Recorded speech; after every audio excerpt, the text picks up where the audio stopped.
Good morning everyone. In this video, we will be discussing the question answer, that is the short question answer of your chapter number 3, chapter number 7 and chapter number 8. Okay. So the first chapter that we will be discussing is chapter number 3, that is states of matter. So chapter number 3 का first question क्या है? That when will two elements are being mixed together form a compound? So simple, a compound is formed when two or more elements will chemically react with each other on mixing them together.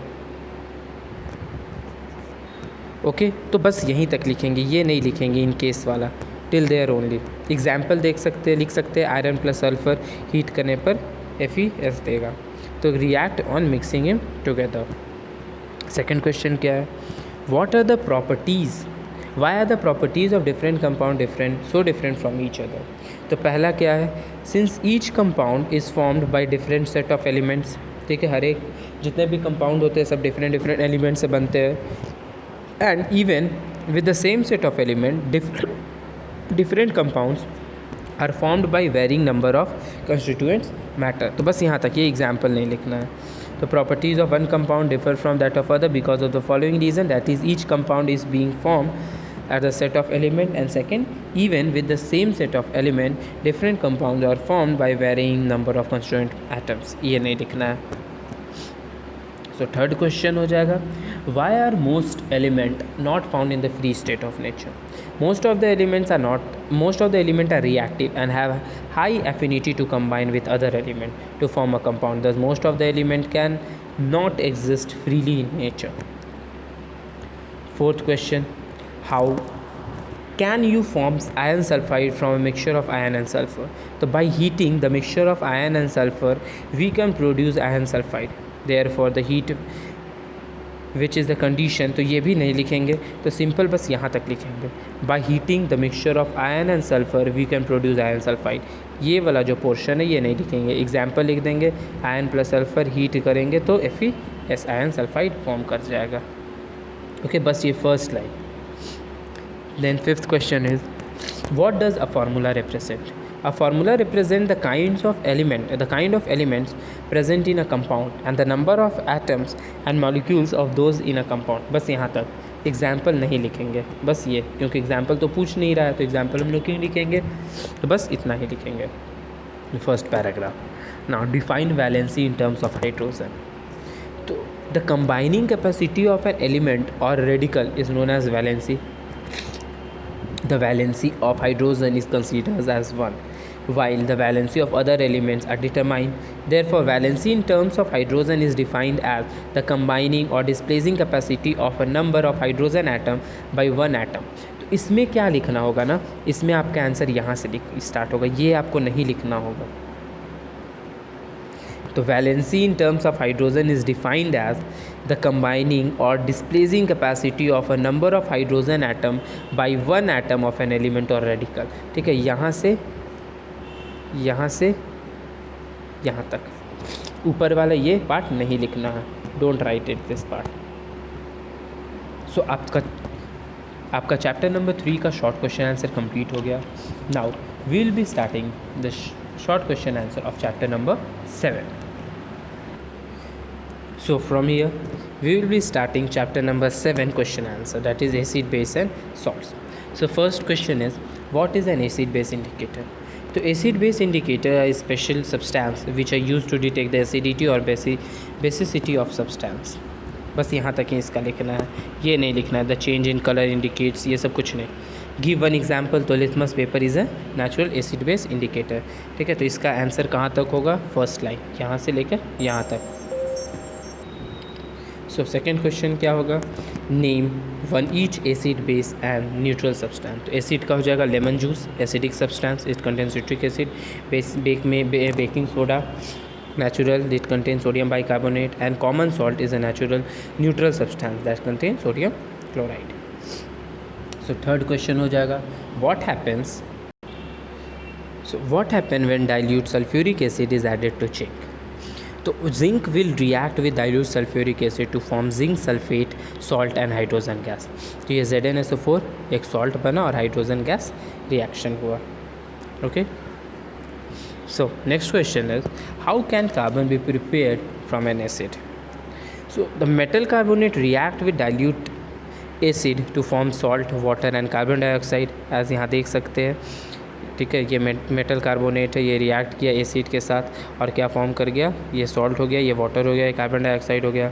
दस carbon dioxide can be prepare by reacting any carbonate with dilute acid. तो ये इसका example हो गया और ये इसका answer हो गया. Fifth question, give two example of each strong based and weak. Strong में हो जाएगा sulphuric acid and nitric acid, weak में हो जाएगा citric acid and acetic acid. Then why does a base is applied to skin to give relief from ant bite? While biting insect inject a formic acid into the skin. This causes irritation to the skin and sometimes result into rashes. To get relief from bases like baking soda is to get relief from this, a base like baking soda is applied over a bitten area, as base neutralizes the baking soda. Being a base will neutralize the injected formic acid, thereby reducing the irritation. इसका simple answer यहाँ से होगा.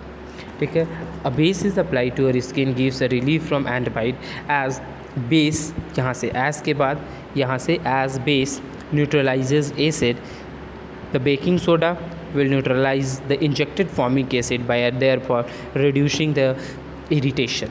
बस यहाँ से यहाँ के बाद as लिखिएगा, as यहाँ से यहाँ तक. Okay, answer will be completed. So chapter number 7 का कंप्लीट हो गया, short question answer. Now we will be discussing chapter number 8. Okay, chapter number 8 का शॉर्ट क्वेश्चन आंसर हम लोग डिस्कस करेंगे. So from here chapter number 8 question answer, that is physical and chemical change. तो सबसे पहला question है, why are water pipe galvanised. बस यहाँ से होगा, to prevent rusting of iron water pipes are galvanized, या water pipes are galvanized to prevent rusting of iron. Extra कुछ नहीं. ठीक है, water pipes are galvanized to prevent rusting of iron, बस उतना ही.